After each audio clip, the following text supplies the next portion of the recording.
మొన్న కర్ణాటకలో జరిగినటువంటి 3 రాష్ట్రాల ముఖ్యమంత్రుల సమావేశం ఏదైతే తుంగభద్ర గేట్ల ప్రారంభోత్సవ కార్యక్రమ సందర్భంగా మన రాష్ట్ర ముఖ్యమంత్రి రేవంత్ రెడ్డి గారు ఒక చారిత్రక ఒప్పందం మేము చేసుకున్నాము అని చెప్పడం అనేటువంటిది నిజంగా ఆశ్చర్యకరం. ఏంటి ఆ చారిత్రక ఒప్పందం ఏంటి, అసలు నువ్వు చేసుకున్నదేందో ఈరోజు ప్రజలకు చెప్పాల్సినటువంటి అవసరం ఉంది. ముఖ్యమంత్రి గారైతే మరి బయటకు వచ్చి ఏదో చారిత్రక ఒప్పందం చేసుకున్నామని సంబరాలు చేసుకుంటా ఉన్నారు. ఇప్పుడు ఒకవైపేమో రాష్ట్రంలో ఏం జరుగుతూ ఉంది, తెలంగాణ ప్రయోజనాలకు తీవ్ర విఘాతం కలిగించే విధంగా కర్ణాటక రాష్ట్రము తుంగభద్ర ప్రాజెక్టుకు దిగువన ఆర్డిఎస్ ఎగువన 35 టీఎంసీల వినియోగంతో నవేలి రిజర్వాయర్ ఒకటి నిర్మాణానికి కర్ణాటక పూనుకున్నది. ఇంకొక వైపు ఆంధ్రప్రదేశ్ ఆర్డిఎస్ దిగువన సుంకేశుల ఎగువన 20 టీఎంసీల సామర్థ్యంతో గుండ్రేవుల అనేటువంటి ఒక ప్రాజెక్టు నిర్మాణానికి ఆంధ్రప్రదేశ్ పూనుకున్నది.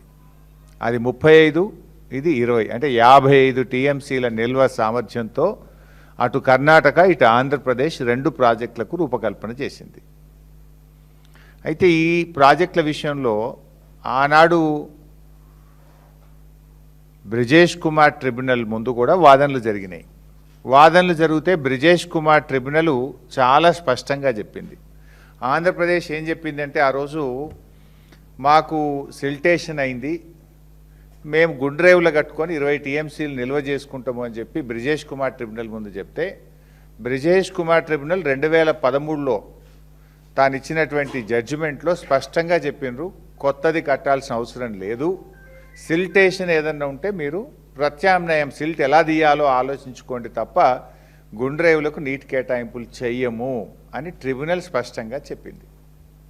తర్వాత బీఆర్ఎస్ ప్రభుత్వం వచ్చిన 9.5 సంవత్సరాల్లో కూడా ఆంధ్రప్రదేశ్ ప్రభుత్వం ఈ ప్రాజెక్టును నిర్మించేటువంటి ప్రయత్నం చేస్తే మేము చాలా తీవ్రంగా అపోజ్ చేసినాం.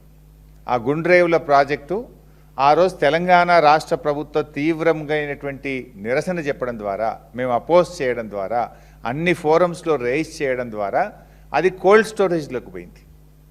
కానీ ఇప్పుడు తమ అనుయాయుడే ఇక్కడ రాష్ట్ర ముఖ్యమంత్రిగా ఉన్నాడు, నా శిష్యుడే ఇక్కడ ముఖ్యమంత్రి ఉన్నాడని చెప్పి మళ్ళీ ఇప్పుడు గుండ్రేవులను తెరపైకి తెచ్చినారు. ట్రిబ్యునల్ వద్దన్నది ఆనాడు 9.5 ఏళ్ళు బీఆర్ఎస్ ఆపింది. మళ్ళీ ఇప్పుడు గుండ్రేవుల ప్రాజెక్టు ఇటు ఆంధ్రప్రదేశ్ పైకి తీసుకొచ్చింది, అటు నవేలి ప్రాజెక్టును కర్ణాటక పైకి తెచ్చింది. అంటే ఇవాళ తుంగభద్ర మీద 55 టీఎంసీలతో వచ్చే ఈ 2 రిజర్వాయర్లు రేపు తెలంగాణకు తీవ్ర నష్టం చేస్తాయి. Tungabhadra ultimately it comes to Srisailam, ఒక ఆర్డిఎస్కు కాదు, శ్రీశైలం కూడా రేపు నీటి ఫ్లో తగ్గడం ద్వారా రేపు శ్రీశైలం మీద ఆధారపడ్డ కల్వకుర్తికి కానీ పాలమూరు రంగారెడ్డి ఎత్తిపోతల పథకం మీద కూడా ఇది తీవ్రమైనటువంటి ప్రభావం చూపుతుంది. మరి ముఖ్యమంత్రి గారు మేము చాలా గొప్ప ఒప్పందం చేసుకున్నాము, ఎవరిని లోపల రానియలేదు, ఆఫీసర్లందరినీ బయటనే కూర్చోబెట్టినాము, ఉత్తమ్ కుమార్ రెడ్డిని కూడా బయట కూర్చోబెట్టినాము, లోపల 3 ముఖ్యమంత్రులము, కేంద్ర జలవనరుల శాఖ కార్యదర్శి కాంతారావు గారు, 4 కూర్చున్నాము అన్నారు. సరే, కాంతారావు ఎవరు? ఆయన ఆంధ్రప్రదేశ్ ఆరిజిన్, ఆంధ్రప్రదేశ్ రాష్ట్రంతో అనుబంధం ఉన్న వ్యక్తి. చంద్రబాబు నాయుడు గారే ఇలా కేంద్ర ప్రభుత్వంలో తనకున్నటువంటి పలుకుబడిని ఉపయోగించి ఆయనను ఆంధ్రప్రదేశ్ చెందిన వ్యక్తిని కేంద్ర జలవనరుల శాఖ కార్యదర్శిగా చంద్రబాబు గారు పెట్టించుకున్నారు. మరి ఆ మీటింగ్లో 3 ముఖ్యమంత్రులు, కేంద్ర జలవనరుల శాఖ కార్యదర్శి 4 కూర్చున్నారు. మీరు చేసిన ఆ సీక్రెట్ అగ్రిమెంట్ ఏంది?